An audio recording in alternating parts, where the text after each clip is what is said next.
डोंबिवलीमधील कीटकनाशक बनवणाऱ्या Indo amines कंपनीला भीषण आग। आगीमध्ये कोणतीही जीवितहानी नाही, तर आगीवरती नियंत्रण मिळवण्यात यश मिळाल्याची माहिती।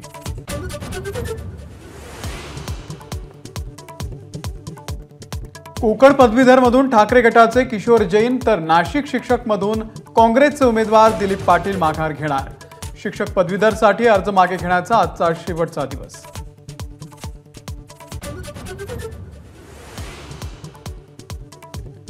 राज्यसभेसाठी अजूनही राष्ट्रवादीचा उमेदवार ठरेना।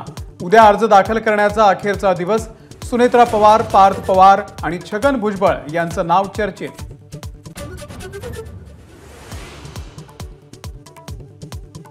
निधी वाटपामध्ये महाराष्ट्रावरती केंद्राचा अन्याय।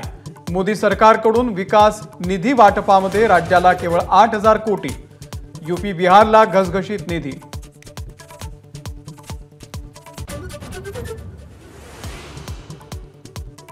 विधानसभा निवडणुकीच्या पार्श्वभूमीवरती उद्धव ठाकरेंची आज 288 संपर्क प्रमुखांसोबत बैठक, तर संध्याकाळी ठाकरे गटाच्या मुंबईमधल्या पदाधिकाऱ्यांचा मेळावा।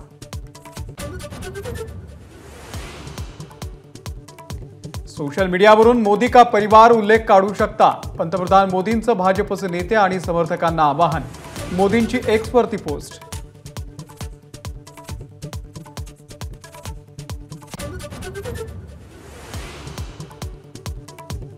चोवीस जून पासून 18व्या लोकसभेचं पहिलं अधिवेशन सुरू होणार। 24 जून ते 3 जुलैपर्यंत अधिवेशन, तर 26 तारखेला होणार लोकसभा अध्यक्षांची निवड।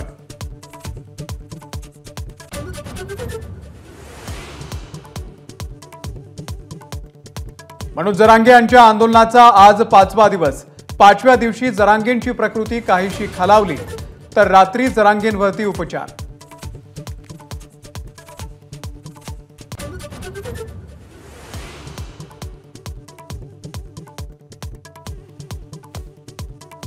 राज्याच्या अनेक भागांमध्ये पावसाचा अंदाज। कोकणामध्ये सिंधुदुर्ग, रत्नागिरीमध्ये ऑरेंज अलर्ट।